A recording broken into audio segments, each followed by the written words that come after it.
झारखंड के मुख्यमंत्री हेमंत सोरेन की सदस्यता रद्द हो चुकी है और उसके बाद अब उनकी सरकार पर खतरा मंडरा रहा है। अवैध खनन घोटाले में फंसे बरहेट विधानसभा से जेएमएम विधायक हेमंत सोरेन के मामले में राज्यपाल की रिपोर्ट के बाद चुनाव आयोग जल्द ही अधिसूचना जारी करने वाला है। लेकिन मजे की बात यह है कि हेमंत सोरेन के साथ साथ राज्य के 8 और विधायकों की सदस्यता खतरे में है, इसीलिए सरकार पर खतरा बढ़ा हुआ है।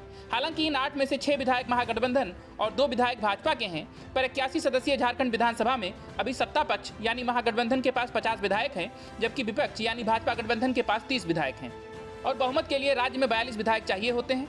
ऐसे में अगर सत्ता पक्ष के 6 विधायक की सदस्यता रद्द हो जाती है और भाजपा कुछ और विधायकों को अपने पाले में करने में कामयाब रहती है तो सरकार गिर जाएगी।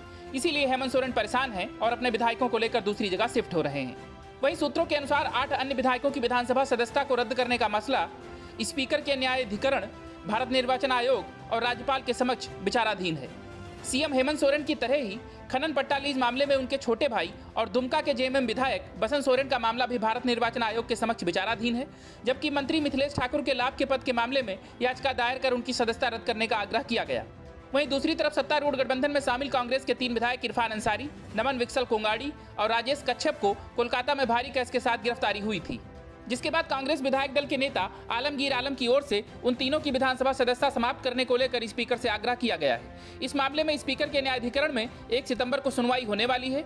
साल 2019 में बाबूलाल मरांडी के साथ झारखंड विकास मोर्चा यानी जेवीएम के टिकट पर प्रदीप यादव और बंधु तिर्की चुनाव जीतकर आए थे, लेकिन बाद में साल 2020 में बाबूलाल मरांडी ने अपनी पार्टी जेवीएम का विलय भाजपा में कर दिया था, जबकि प्रदीप यादव और बंधु तिर्की कांग्रेस में शामिल हो गए थे। इन दोनों की सदस्यता को भी चुनौती दी गई थी। साथ ही बाबूलाल मरांडी के खिलाफ भी दल बदल कानून को लेकर उनकी सदस्यता को भी चुनौती दी गई, जबकि बीजेपी के एक और विधायक समरीलाल की सदस्यता जात प्रमाण पत्र के कारण संकट में पड़ी है। समरीलाल साल 2019 के चुनाव में अनुसूचित जात के लिए सुरक्षित कांके विधानसभा सीट से चुनाव जीतकर आए हैं, लेकिन वे मूल रूप से राजस्थान के रहने वाले हैं। इसे लेकर उनकी सदस्यता को चुनौती दी गई है। कुल मिलाकर झारखंड का सियासी संकट बढ़ता जा रहा है और ऊंट किस करवट बैठेगा अभी कुछ भी नहीं कहा जा सकता। बहरहाल बुरी तरह बिगड़ती कानून व्यवस्था और इस पूरे घटनाक्रम के बीच झारखंड की जेएमएम, कांग्रेस और आरजेडी के महागठबंधन वाली सरकार को डर जरूर सता रहा है।